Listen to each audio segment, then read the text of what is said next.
aldaketak marka daitezke. Istripu bat ezusteko edozein lesioa da, bat-batean gertatzen dena, pertsonek prestatu gabe. Edonon gerta daitezke, kalean, eskolan, lantokian edo beste leku batean. Arrazoiak asko izan daitezke eta ondorioak ere bai. Susto batetik hasi eta benetan larria den zerbaiteraino gerta. Lasai egon, zurduritzen bazara zailagoa izango da laguntzea. Laguntzea abiatu aurretik begiratu behar duzu ingurua segurua den. Laguntza eskatu. Deitu bat dira edo larrialdietara. Buruarekin jokatu oso garrantzitsua dela. Batzuetan hobe da ez errez egitea bestela egoera okertu dezakezu. Helburua erreza da. Pertsona bizirik mantentzea, okerrera egin ez dezan eta bere errekuperazioa laguntzea. Hobeto irudikatzeko kasu erreal bat ikusiko dugu. Bi erizain laguntzaileak beraien txandan bukatzean eta aldapan jaisten dijoaztenean emakume bat aurkitzen dute lurrean. Kaixo. Kaixo. Zer da? Gaur pixkat gaizki. Zer da? Manolo, goratzen zea? Hilda. Bai. Nien hori zait paziente bat. Esan? Bai, baina haitik erorita. Ai, ama. Bai. God, bro. Oh, hell no, man. What the fuck? Y de repente, Vero estaba en el suelo. Se había caído por un desnivel que tenemos. Edozein istripuen bezala, ABCDaren jarrera protokolari jarraituko diogu. Meaketa fasean gorputza sintomatikoki aztertuko dugu. Burutik oinetaraino biktimak dituen lesioan detektatzeko, behin detektatuta larritasunaren arabera hartuko dugu. Biktima ugari badaude, bizitza arriskuan duten lesioak dituztenak lehentasuna eman behar zaie. Hala nola, arnasketa zailtasunak edo doljario ugariak dituztenak. Biktima batek aldin badu ondo arnasten o ez badu arnasten, bihotz-biriketako bizkortzea egin beharko diogu. Eta odoljario larrien kasuan, odolaren isurketaren kontrolerako teknikak aplikatu behar ditugu. Eta larrialdi zerbitzuak iristen direnean, gure behaketak, egindako esku hartzeak eta haien arreta errazteko datu garrantzitsuak eman beharko dizkiegu.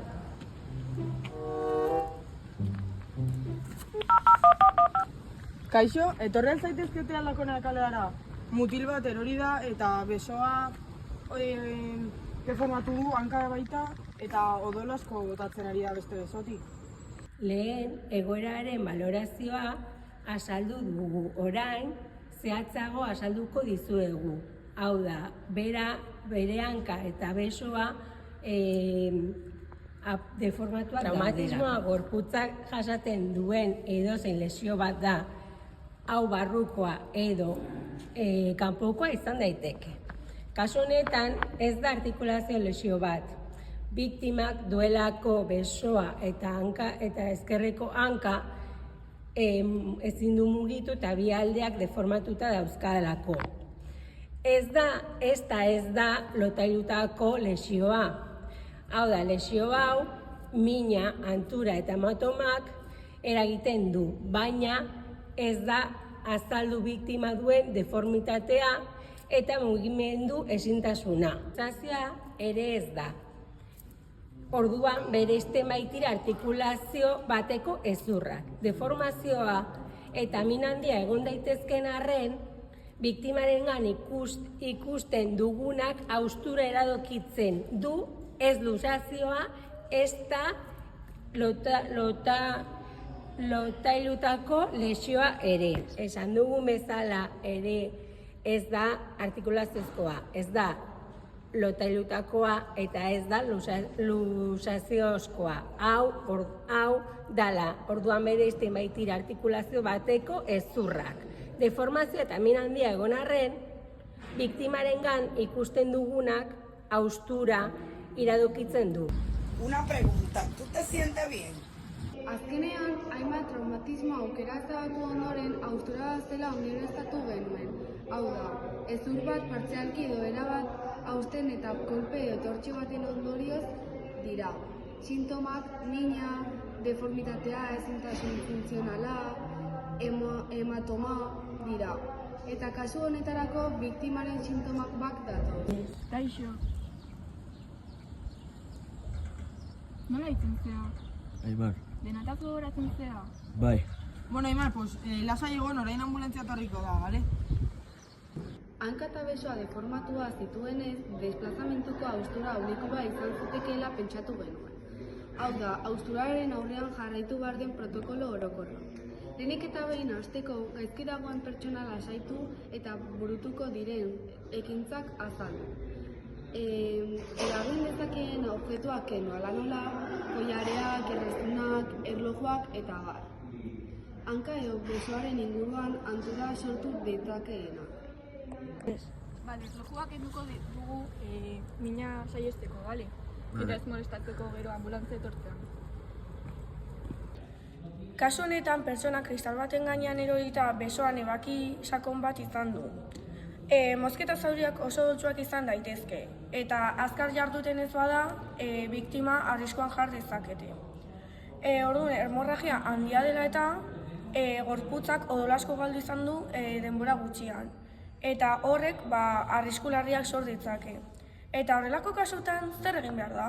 Ikusi dugunez mozketa zauri bat izan da, eta hori hemorragia sortu du. Lehenengo pausoa hemorragia mota identifikatzea da. Ikusten dugu odola hau alergikoetan eta gorri diziratsuan ateratzen dela. Horrek adierazten du arteria hemorragia bat dela, hau da, arteria bat hautsi dela.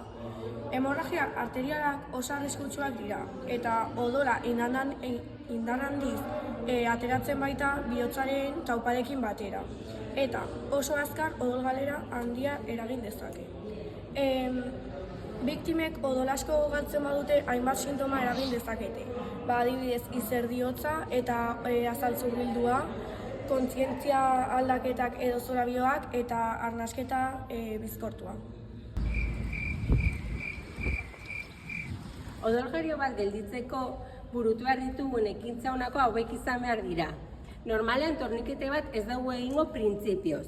Horregatik, ahalik eta azkarren hemorragia gelditzeko pauso hauek jarraitu behar ditugu. Lehendabizi, zauria urez garbitu behar dugu. Honek zikinkeria kentzen eta infekzioa arriskua murrizten laguntzen digu. Gero, presioa zuzena ez bada, nahikoa odolgaria gelditzeko gorputzarra aldarra altxatu behar da, 15 zentimetro altxatzea nahikoa izaten da. Ez badu gusten gehiago altxatzea.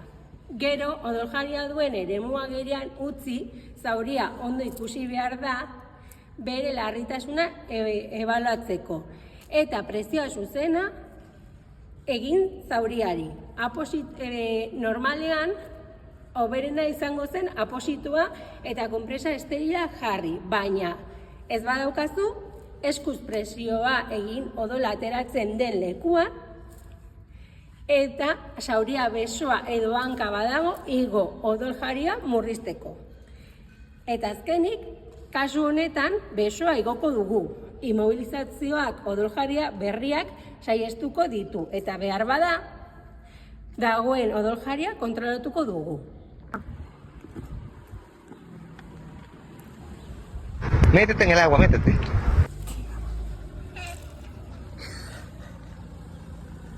Garrantzitsua da laguntza eskatzea. Batez ere hemorragia oso handia bada edo kontrolatu ezin bada. Ekintza hauekin odoljarioa gutxitu eta biktima egonkortzen lagunduko dugu larrialdi zerbitzuak iritsi arte.